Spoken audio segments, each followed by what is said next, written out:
Bharatiya Janata party ने operation सिंदूर को लेकर उठाए गए सवाल के बाद कांग्रेस और राहुल गांधी के लिए आक्रामक रुख दिखाया है। बीजेपी नेता निशिकांत दुबे ने कहा कि कांग्रेस की सरकार के समय ही भारत और पाकिस्तान के बीच समझौता हुआ था कि दोनों देश सैनिक अभ्यास के पहले एक दूसरे को जानकारी देंगे। ये बातें कहकर उन्होंने उस सवाल पर काउंटर किया जिसे बार बार कांग्रेस उठा रही है कि जानकारी क्यों दी गई, जानकारी क्यों दी गई। बहरहाल ये पूरा मामला क्या है, निशिकांत दुबे ने क्या कहा, किस तरह की प्रतिक्रियाएं आई हैं, पहले वो देखिए, फिर मेहमानों के साथ इस पर बात करेंगे। कांग्रेस और राहुल गांधी ऑपरेशन सिंदूर को लेकर लगातार सवाल उठा रहे हैं। जब विदेश मंत्री एस जयशंकर का ये बयान आया कि भारत ने आतंकी ठिकानों पर हमलों से पहले पाकिस्तान को बता दिया था, तब कांग्रेस ने इस पर आपत्ति की। अब बीजेपी नेता निशिकांत दुबे ने सोशल मीडिया पर एक डॉक्यूमेंट साझा किया है जिसमें बताया गया है कि भारत और पाकिस्तान के बीच 1991 में एक समझौते पर हस्ताक्षर हुए थे। इसके तहत दोनों ही देश सेना के अभ्यास को लेकर पहले ही एक दूसरे को जानकारी दे देंगे। बीजेपी सांसद निशिकांत दुबे ने राहुल गांधी से कहा कि ये उनकी पार्टी के समर्थन से चलने वाली सरकार का समझौता था। 1991 में जब आप सरकार को समर्थन दे रहे थे, माननीय चंद्रशेखर जी की सरकार को, और 94 में जब नरसिम्हा राव की सरकार थी, तब ये इम्प्लीमेंट हुआ। आपने तो हाथ काट के लिख दिया कि हमारी आर्मी कहां डिप्लॉय होगी, आपकी नेवी कहां डिप्लॉय होगी, आपका एयरफोर्स कैसे फंक्शन करेगा, वो कैसे एक्सरसाइज करेगा।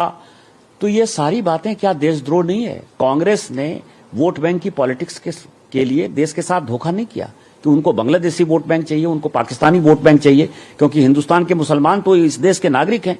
उनको पता है कि उनके कब्जे में नहीं आने वाले हैं। ऐसा वोट बैंक जो किराएदार बना हुआ है, उस कारण से किया। और मुझे लगता है कि भारत सरकार को इसके ऊपर जो है देशद्रोह का मुकदमा चालू करना चाहिए। बीजेपी सांसद निशिकांत दुबे की पोस्ट पर कांग्रेस की भी प्रतिक्रिया आ गई है। कांग्रेस प्रवक्ता सुप्रिया श्रीनेत ने कहा कि ये एग्रीमेंट पीस टाइम का है और पीस टाइम में दोनों देशों के बीच गलतफहमी न हो, ये उसके बारे में है। ये शायद अप्रैल 1991 का साइन किया हुआ अग्रीमेंट है। ये अग्रीमेंट पीस टाइम का है। पीस टाइम में गलतफहमी ना हो दो देशों की सेनाओं के बीच में, थल सेना, वायुसेना, जल सेना मूवमेंट से, उसके बारे में है। जब अभी हमने कार्रवाई की है, हमारे ऊपर आतंकी हमला हुआ था, हमने जवाबी आक्रामक कार्रवाई की है। तो सर्वप्रथम तो निशिकांत दुबे और बीजेपी ये मान रही है कि जयशंकर जी ने इन्फॉर्म किया। सर्वप्रथम जो राहुल गांधी जी कह रहे थे वही सच है। इस समय भारत सरकार ने ऑल पार्टी डेलीगेशन दुनिया के 30 देशों में भेजे हैं जो दुनिया के सामने भारत का पक्ष रख रहे हैं और पाकिस्तान को एक्सपोज कर रहे हैं। डेलीगेशन में कांग्रेस के सांसद भी शामिल हैं, लेकिन इधर देश के अंदर लगातार कांग्रेस और राहुल गांधी ऑपरेशन सिंदूर को लेकर सवाल उठाते जा रहे हैं। Bureau report, Bharat Express. इन मुद्दों पर मैं लगातार बात कर रहा हूं, इसमें कई सवाल और कई जवाब जो बड़े कॉमन से हो गए हैं। और मैं कहता भी हूं अपनी टीम से जब बात करता हूं कि बहुत सारी ऐसी बातें जो हमें पता होता है कि बीजेपी की तरफ से ये कहा जाएगा, कांग्रेस की तरफ से ये कहा जाएगा। मैं कोशिश करता हूं ओपनिंग कमेंट में कुछ हम इसको एक रफ्तार दें। जो आज मुद्दा चल रहा है, निशिकांत दुबे ने जो बात उठाई है, उस पर बने रहें। कुशाग्र सक्सेना मेरी मदद करेंगे प्रवक्ता कांग्रेस के तौर पर। माधवी अग्रवाल जी जो कि प्रवक्ता भारतीय जनता पार्टी हैं, वो भी मेरे साथ जुड़ रही हैं। दोनों से हम बातचीत करेंगे। यूं तो आज माधवी जी सारे सवाल जो हैं वो कुशाग्र भाई या उनकी पार्टी से हो रहे हैं, लेकिन एक सवाल मेरे मन में आया अभी ये रिपोर्ट देखते हुए कि हम जानते हैं कि कई समझौते होते हैं, लेकिन हमने देखी सिंधु जल समझौते जैसी ट्रीटी को, जिसको कभी नहीं रोका गया था, उसको अगर सस्पेंड कर दिया तो किसी और समझौते की क्या चिंता करना। वैसे निशिकांत दुबे जी को क्या जरूरत पड़ी है पूरे पुराने डॉक्यूमेंट्स निकाल कर रखने की? तो ये ऐसा भी लगता है कि आप जो सवाल पूछे जा रहे हैं कांग्रेस की तरफ से, उनका जवाब देने की कोशिश कर रहे हैं। देखिए प्रवीण जी, ये लगातार हम देख रहे हैं कि जिस तरीके से राहुल गांधी और कांग्रेस बार बार जो है सेना को और सरकार को घेरने की कोशिश करती है। वो देखिए विपक्ष में है तो उनका ये काम है कि वो सवाल पूछे, लेकिन देश में भ्रम पैदा करना ये उनका एक तरीके से कह सकते हैं उनकी आदत हो चुकी है। अगर पिछले साल की भी बात करें तो लोकसभा इलेक्शन के समय में इन्होंने पूरे देश में झूठ और भ्रम फैलाया कि संविधान हम खत्म कर देंगे, जो कि बिल्कुल कहीं से भी नहीं हो सकता। और ये झूठ फैला फैला के इन्होंने जो कुछ सीटें हासिल कर ली, उसके बाद इनका कॉन्फिडेंस लेवल इतना ज्यादा बढ़ गया कि अब ये झूठ पे झूठ बोलते जा रहे हैं। मुझे समझ में नहीं आता कि जितने भी बार आक्रमण हुए उसके बाद सेना ने आकर अपनी ब्रीफिंग दी है, सारा सब कुछ जो है वो सामने प्रत्यक्ष रूप से चल रहा था, क्योंकि ये मामला महिलाओं की अस्मिता और महिलाओं के दर्द से जुड़ा हुआ था। इसीलिए इस पूरे ऑपरेशन की जो जिम्मेदारी है 2 महिलाओं के सुपुर्द की गई थी। और मैं बता दूं कि वो सभी जानते हैं कि दोनों महिलाएं जो थी वो एक हिंदू थी और एक मुस्लिम बहन थी। कहीं से भी सरकार ने ऐसा नहीं सोचा कि यहाँ पर जो है यहाँ देश के अंदर में जो रहने वाले हमारे मुस्लिम हैं वो अलग हैं। लेकिन आप अगर देखें तो ये लगातार कांग्रेस की स्ट्रेटेजी रही है कि वो बार बार जो बीजेपी है, केंद्र सरकार है, उसे मुस्लिम विरोधी बताने की कोशिश करती है, बार बार वो धर्म को आगे लेकर आती है।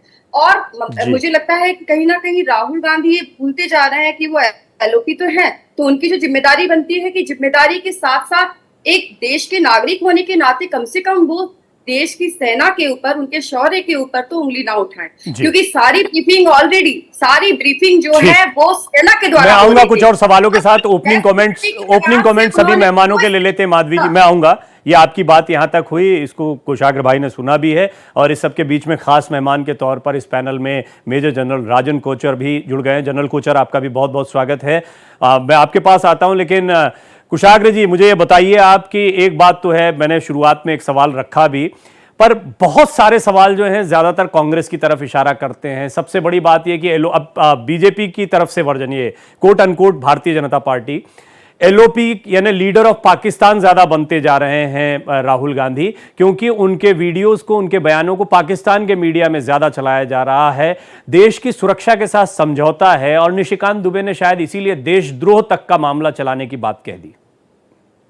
प्रवीण तिवारी जी, देखिए, सबसे पहले तो मैं इस शब्द पर आपत्ति जताना चाहूंगा कि देश के एलओपी के लिए लीडर ऑफ पाकिस्तान जैसी अभद्र और भद्दी भाषा का यूज करना ये बिल्कुल सही नहीं है, और इस तरीके के बयानबाजी से हम लोगों को बचना चाहिए। वरना कहने को हम भी बहुत कुछ कह सकते हैं, मगर हम मर्यादा में रह के विपक्ष के तौर पे हम सत्ताधारी पार्टी से सवाल पूछना चाह रहे हैं, जो कि सवाल वाजिब है। सबसे पहले मैं आपके चैनल के माध्यम से हमारे देश की वीर बहादुर सेना को कोटि कोटि नमन करना चाहूंगा। जिस तरह ऑपरेशन सिंदूर में उन्होंने दुश्मन देश के दांत खट्टे करे, उन्हें मुंह तोड़ जवाब दिया, और जब हमें लग रहा था कि इस बार सेना पूरी मुस्तैदी से पीओके वापस ही लेकर रहेगी, तब हमारे राजनीतिक नेतृत्व ने सीज फायर का ऐलान करा। माफी चाहूंगा, सीज फायर का ऐलान हमसे पहले ट्रंप ने करा। हमारा भारत सरकार के ऐलान से पहले, अगर आपको याद होगा, तो ट्रंप का ट्वीट आया। दूसरी बात मैं आपकी ये कहना चाहूंगा, दूसरी बात का जवाब देना चाहूंगा कि वाजिब प्रश्न जो हमारे विपक्ष के तौर पे हम पूछ रहे हैं कि विदेश मंत्री जब आते हैं मीडिया के सामने तो उनका क्या वक्तव्य होता है, आप खुद सुनिए। At the start of the operation, तो at the start of the operation का मतलब क्या है? जब आपका ऑपरेशन शुरू हुआ और आप जो है पूरी तरीके से तैयार हैं, हमारी भारतीय सेना तैयार है आतंकी ठिकानों पर हमला करने के लिए, तो उसकी सूचना आप ऐसे लोगों को दे रहे हैं जो कि आतंकियों को पनाह नहीं देते, आतंकियों को पालते हैं। पाकिस्तान एक आतंकी देश है, ये पूरा विश्व जानता है, और उसकी सूचना आप पहले से उनको दे रहे हैं। तो हमारा बस ये सवाल है कि इसके अगर ये सूचना नहीं दी जाती तो क्या मसूद अजहर आज 2.5 फुट की कब्र में नहीं पड़ा होता? हाफिज सईद किसी रास्ते में पड़ा हुआ नहीं होता हमारी वीर भारतीय सेना के हाथों? हमारा प्रश्न भारतीय सेना पर ना कभी था, ना कभी है, और ना कभी रहेगा। जो भारतीय सेना पे प्रश्न उठाएगा वो सबसे बड़ा देशद्रोही है। हमारा प्रश्न और हमारे सारी जो बातें हैं हमारे राजनीतिक नेतृत्व से है। मैंने जैसे पहले भी कहा कुशाग्र जी की, ये इस पर काफी मैं बातें करता रहा हूं, अलग अलग वर्जन्स आए। अगर मैं अभी बीजेपी के पास जाऊं तो वो फटाफट कह देंगे, समय बचे इसलिए मैं कह देता हूं कि वो नहीं, वो कहते हैं कि इसको क्लैरिफाई कर दिया गया है, ऐसी कोई बात नहीं थी, तोड़ मरोड़ कर बयान को पेश किया जा रहा है, ये नहीं कहा। ये भारतीय जनता पार्टी का वर्जन है। आपके अपने सवाल हैं जो बार बार यहां पर उठते रहे। देखिए मेरे साथ आप कुशाग्र जी सुनिए तो सही, बात पूरी करने दीजिए। मैं कुशाग्र जी एक मिनट इसी मुद्दे पर रुकते हैं। माधवी जी, कुशाग्र जी, हमारे साथ जनरल राजन कोचर भी मौजूद है। देखिए किसी राजनीतिक दल से नहीं है, बिल्कुल माधवी जी को नहीं टोका था। मुझे मैं आपसे कुछ निवेदन कर रहा हूं, आप मेरी बात तो सुनिए। सिर्फ 10 सेकंड चाह रहा हूं मैं, बोलिए। सिर्फ 10 सेकंड। सेना को घेरने का काम माधवी जी ये आपकी पार्टी करती है। ऑपरेशन सिंदूर के नाम पे जिस तरीके से आप लोग मोदी जी को एक विंग कमांडर, एयरफोर्स पायलट की तरह कटआउट में पेश कर रहे हो ना, धन्यवाद दीजिए हमारी वीर भारतीय सेना का, जिनके मनोबल और साहस से आज हम इस सुरक्षित स्टेट में। ठीक है, ये बातें आई हैं, ऐसा नहीं है कुशाग्र जी, आप पहली बार ये बात रख रहे हैं। आप पहली बार बात रख रहे हैं। आप भारत एक्सप्रेस पर कोई भी चर्चा सुनिए, कांग्रेस की तरफ से बात रखी गई, बीजेपी की तरफ से इस पर उत्तर भी आए हैं। अब जनरल कोचर, जैसा मैंने बताया कि हमारे साथ मौजूद है, जरा उनको भी सुनते हैं, क्योंकि इतने वरिष्ठ पद पर रहे हैं, युद्ध का उनका इतना गहरा अनुभव रहा है, भारत पाकिस्तान संबंधों का इतना गहरा, उसको तो उनको थोड़ा सुनेंगे ना तो इस बात को हम ज्यादा समझ पाएंगे। जनरल कोचर, ये राजनीति चलती रहेगी, मैं जानता हूं, पहले भी आपको सुन चुका हूं, आप राजनीतिक टिप्पणियां नहीं करते हैं, लेकिन फिलहाल जो आंतरिक राजनीति है इसका क्या असर पड़ रहा है? बार बार ये सूचना दे दी गई, ये मुद्दा बहुत बार बार उठाया जा रहा है, कितना नुकसान हुआ इसकी जानकारी दी जाए। इसको थोड़ा आप आर्मी एंगल से समझाइए कि इसके क्या मायने हैं, ये कितना नुकसानदेह है या कितना वाजिब है, दोनों एंगल से। धन्यवाद प्रवीण जी, और जो हमारे पैनलिस्ट है पॉलिटिकल पार्टीज के, इनको भी प्रणाम मेरा। एक चीज मैं आपको बताना चाहता हूं कि फौज को किसी पॉलिटिकल पार्टी से सर्टिफिकेट लेने की जरूरत नहीं है, और जब ये अपनी टिप्पणी करते हैं, कांग्रेस हो या बीजेपी हो या कोई भी पार्टी हो, हमको एक पॉलिटिकल पार्टी से हमको कोई एक सर्टिफिकेशन नहीं चाहिए फौज को, पहली बात। दूसरा है कि फौज को पॉलिटिक्स में प्लीज मत लेके आइए। और ऑपरेशन सिंदूर एक मिलिट्री ऑपरेशन है, एक पॉलिटिकल ऑपरेशन नहीं है, और इसको एक पॉलिटिकल मुद्दा इसको मत बनाइए। और तीसरा, जब एक नेशनल सिक्योरिटी का सवाल आता है, देश की सिक्योरिटी का सवाल आता है, तो उसमें कोई कॉम्प्रोमाइज नहीं है। जो भी गवर्नमेंट होती है उस दिन की, चाहे वो बीजेपी पावर में हो, चाहे वो कांग्रेस पावर में हो, 1971 में कांग्रेस की गवर्नमेंट थी, आज बीजेपी की है। गवर्नमेंट देश के हित के लिए सोचती है, और जो भी गवर्नमेंट कार्रवाई करती है, एक पॉलिटिकल एम फौज को के सामने रखा जाता है कि गवर्नमेंट क्या चाहती है, फौज को एक पॉलिटिकल एम दिया जाता है, फौज उसके बाद अपना मिलिट्री एम उसके ऊपर बनाती है, और फौज उसके बाद अपना एक्शन करती है। उसमें कोई पॉलिटिकल इंटरफेरेंस नहीं होती है, क्योंकि एक बार आपने फौज को बता दिया कि आपको क्या हासिल करना है, तो फौज अपने तरीके से हासिल करती है, गवर्नमेंट से नहीं पूछती कि मैं ये करूं या मैं वो करूं। जी जी। तो वो एक फौज का तरतीब है, एक फौज का तरीका है, और फौज अपने तरीके से काम करती है।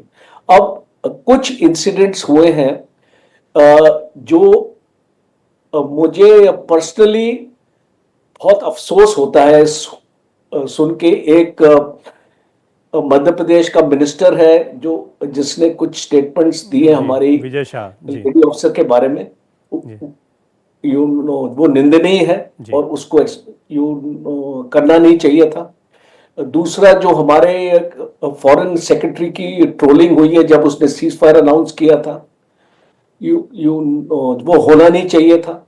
और तीसरा, जो हमारे एक नेवल के ऑफिसर लेफ्टिनेंट नरवाल, जो पहलगाम में जिनकी मृत्यु हुई, ये टेररिस्ट ने उनको मारा, उसकी वाइफ ने स्टेटमेंट दिया, वो होना नहीं चाहिए था।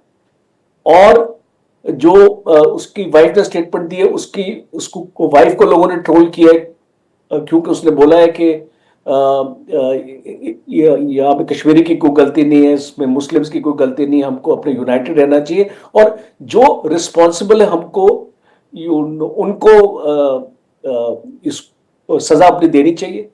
दूसरा, जो अभी मैं इसको दूसरे उसमें आता हूं कि जिस तरीके से स्टेटमेंट्स आ रही हैं सीनियर लीडर्स की, ऑपोजिशन की, कि आप इसको बोलते हैं start of the operation. Start of operation क्या होता है? ये आपको पता है स्टार्ट ऑफ ऑपरेशन क्या होता है? जब एक ऑपरेशन स्टार्ट हो चुका है उसके बाद आप पाकिस्तान को इन्फॉर्म कर रहे, it is not before the operation.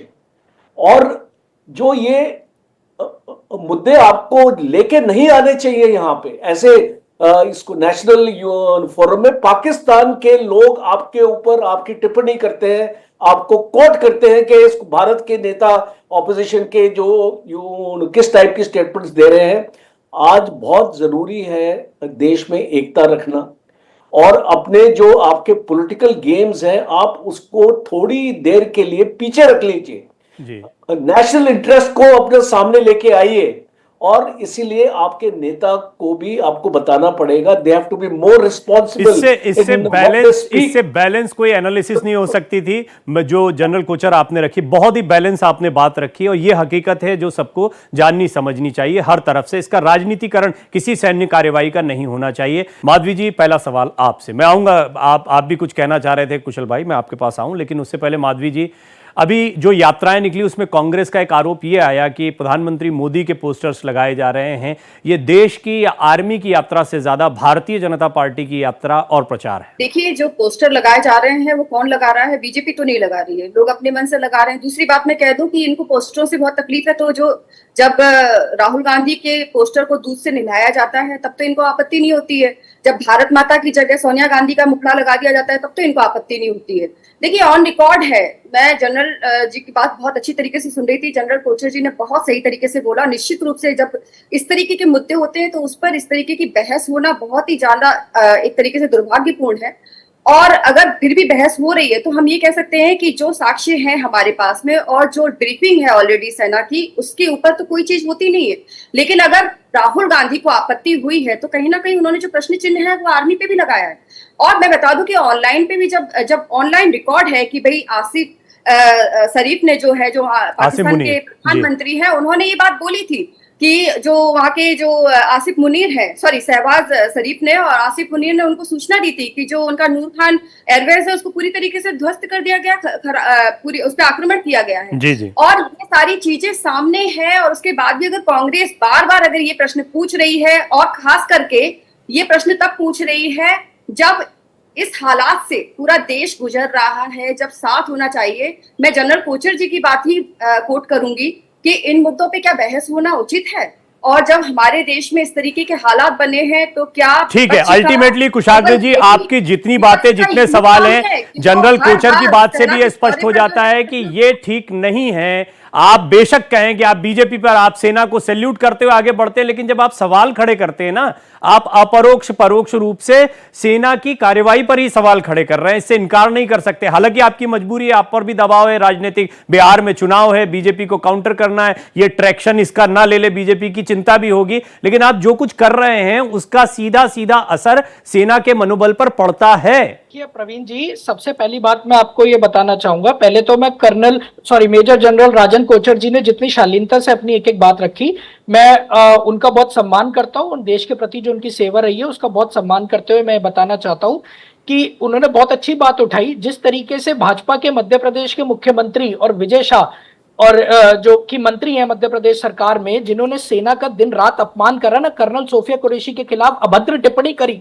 और मध्य प्रदेश के उप मुख्यमंत्री कहते हैं कि सेना नतमस्तक है नरेंद्र मोदी के आगे। ये इनकी नीचतापूर्ण मानसिकता को दर्शाता है भाजपा की, और आज तक इन्होंने क्या कार्रवाई करी है इन दोनों के ऊपर ये बता नहीं पाएंगे। और दूसरी बात मैं ये बोलना चाहूंगा कि प्रश्न हमारा भारतीय सेना से हो ही नहीं सकता, हमारा राजनीतिक नेतृत्व से है। और वो क्यों है, मैं आपको बताता हूं क्यों है। सऊदी अरब से नरेंद्र मोदी जी आते हैं, अपनी यात्रा हमारे प्रधानमंत्री रद्द करके, प्रधानमंत्री ऑल पार्टी मीटिंग अटेंड नहीं करते, बिहार जाते हैं रैली करने चुनावी। तो इससे पता लगता है बिहार चुनाव का दबाव नरेंद्र मोदी और भाजपा के ऊपर है, कांग्रेस के ऊपर नहीं है। समूचा विपक्ष और समूचा देश एक साथ होकर, सशक्त होकर नरेंद्र मोदी के साथ खड़ा था, भाजपा की केंद्र सरकार के साथ खड़ा था कि आप जो एक्शन लेंगे। मेरा ये कहना है, आपने विजय शाह का जिक्र किया, सुप्रीम मगर प्रवीण जी आप सुन मुझे टोक रहे हैं। भाभी जी, मैं आपके बीच में नहीं बोला था, आप बोलिए मत, सुनने की हिम्मत रखिए, बात को सुनने की हिम्मत रखिए, बात को सुनने की हिम्मत रखिए। लगातार झूठ बोल रहे हैं और ये लगातार लोगों में भ्रम पैदा कर रहे हैं। सीज़फायर जो है स्थगित किया गया है, रोका नहीं गया है, घोषणा नहीं हुआ है। और ये बात बोले कि अभी जो है राष्ट्रपति ट्रंप आके करता है, आप लोगों के कैसे बताइए आप लोगों के जो झूठ है वो पूरे देश की जनता अच्छी तरीके से जानती है। अगर ऐसा नहीं होता तो जो संविधान खत्म कर देंगे का झूठ पूरे देश भर में आप लोगों ने फैलाया, उसका परिणाम आप लोगों को जो मिला है वो आपके सामने प्रत्यक्ष रूप से है। और राहुल गांधी को वैसे भी लोग ज्यादा सीरियसली लेते नहीं है, लेकिन समस्या क्या है कि जब हर एक करते जाएंगे रिपीट करते जाएंगे, भाजपा की अगर आज आपके राहुल गांधी की कही हुई बातों को अगर पाकिस्तान अपने सदन में दोहरा रहा है, अगर पाकिस्तान अपनी लोकसभा संसद में दाऊद इब्राहिम को भारत के सुपुर्द किया जाएगा, या पाकिस्तान अपने देश में अपने आतंकवाद को जड़ से मिटाएगा? क्योंकि मैं जानता हूं आप दोनों की तरफ से ऑडियो डाउन मैं जानता हूं आप दोनों की तरफ से ये बातें आएंगी, इसलिए मैंने बीच में टोका नहीं। आमतौर पर मेरे शोज में ये होता नहीं है, लेकिन मैंने फिर भी आप लोगों को टोका नहीं। आपने जो भी बातें कही मुझे नहीं लगता कि किसी को समझ में आई होगी, किसी को सुनाई दी होगी।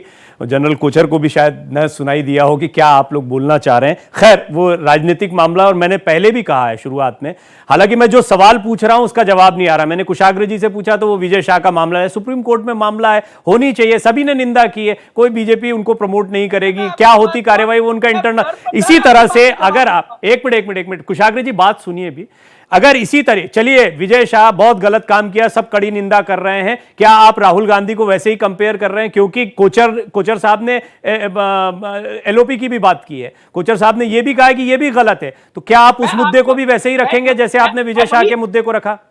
देखिए, पहले तो प्रवीण जी आप विजय शाह की टिप्पणी सुनिए, वो हमारी वीर भारतीय सैनिक को, अरे निंदनीय है, मैं कह तो रहा हूं, क्यों सुनिए गंदी टिप्पणी, क्यों सुनिए गंदी टिप्पणी को? वो गलत है, सुप्रीम कोर्ट में मामला, सजा होनी चाहिए, गलत है, उसकी जांच पड़ताल होगी, वो मसला अलग है। आप बार बार उस पर आ जा रहे हैं, क्योंकि मैं जानता हूं आप उस पर जवाब नहीं देंगे।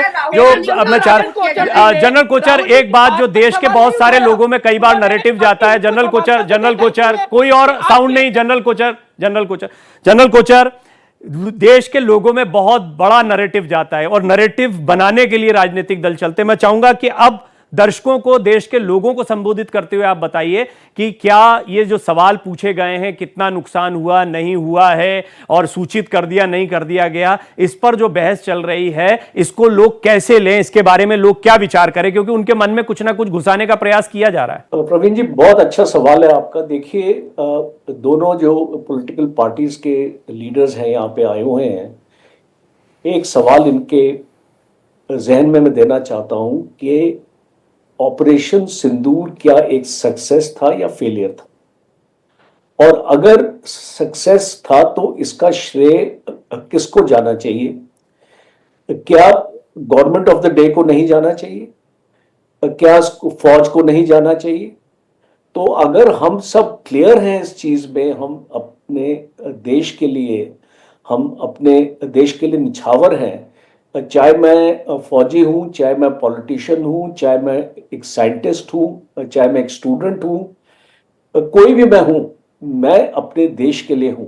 और इसीलिए देशवासियों को एक मैसेज ये है कि जो भी आपके पॉलिटिकल स्टैंडर्ड्स हैं, आपको उनके बारे में सोचना चाहिए कि जब ऐसे मुद्दे सामने आते हैं कि पूरा वर्ल्ड हमको देख रहा है, एक डेमोक्रेटिक, वर्ल्ड्स लार्जेस्ट डेमोक्रेसी बोला जाता है, और हमारा एक ऐसा देश है जो सबको बोलने का मौका देता है, एक पॉइंट ऑफ व्यू। आप इस यूट्यूब चैनल्स में चले जाइए, गवर्नमेंट की निंदा भी होती है, गवर्नमेंट की प्रशंसा भी होती है, उसके ऊपर कोई भी बाधा नहीं है।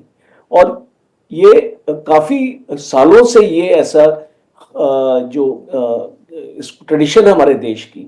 तो अब मेरा अपील ये है सारे पॉलिटिकल पार्टीज को, स्पेशली जैसे अगर आप कोई भी भाषण अपना देंगे तो आपके बहुत सारे फॉलोअर्स होते हैं और आप उनका माइंड इन्फ्लुएंस करते हैं, और जब ये आप उनका माइंड इन्फ्लुएंस करते हैं तो उस तरीके की ट्रोलिंग होती है, उस तरीके की नफरत पैदा होती है आपस में। तो ये बहुत इंपॉर्टेंट है, क्योंकि मैंने अपने 27 साल के करियर में 18 पोस्टिंग्स देखी हैं, और मैं कश्मीर से कन्याकुमारी तक सारे इस प्रांतों में मैं रहा हूं और मैं इसको समझ पाया हूं एक चीज के हम बेशक अपनी भाषा में अलग हैं, हम सबसे पहले भारतीय हैं, उसके बाद हमारा रिलीजन या हमारी भाषा आती है। और अगर हम इस चीज को समझ पाएंगे कि हम अपने देश के लिए कोई भी ऐसी चीज हमको नहीं बोलनी चाहिए जो हमारा दुश्मन इस्तेमाल कर इससे सके अच्छी हमारे बात नहीं हो सकती। हालांकि मैं आपको और लंबा सुनना चाहता था जनरल कोचर, लेकिन समय की सीमा है। पर मैं इससे बेहतर बात नहीं मानता हूं इसको वाइंड अप करने। मैं जानता हूं कुशाग्र भाई आप भी बोलना चाह रहे हैं, माधवी जी भी बहुत कुछ बोलना चाहे, हम इस पर चर्चा करते रहेंगे, लेकिन उम्मीद ये करते हैं कि इससे आगे बढ़कर थोड़ा, क्योंकि लोगों के जहन पर इसका बड़ा असर पड़ा और चाहते भी यही है, पॉलिटिकल पार्टीज चाहती भी यही है, तो इस नैरेटिव से ऊपर उठना चाहिए, खास तौर पर एक ऐसे समय पर। यह जनरल कोचर ने आखिरी बात कही है। बहुत बहुत धन्यवाद आपका माधवी जी, कुशाग्र जी आपका धन्यवाद, जनरल कोचर आपका बहुत बहुत धन्यवाद।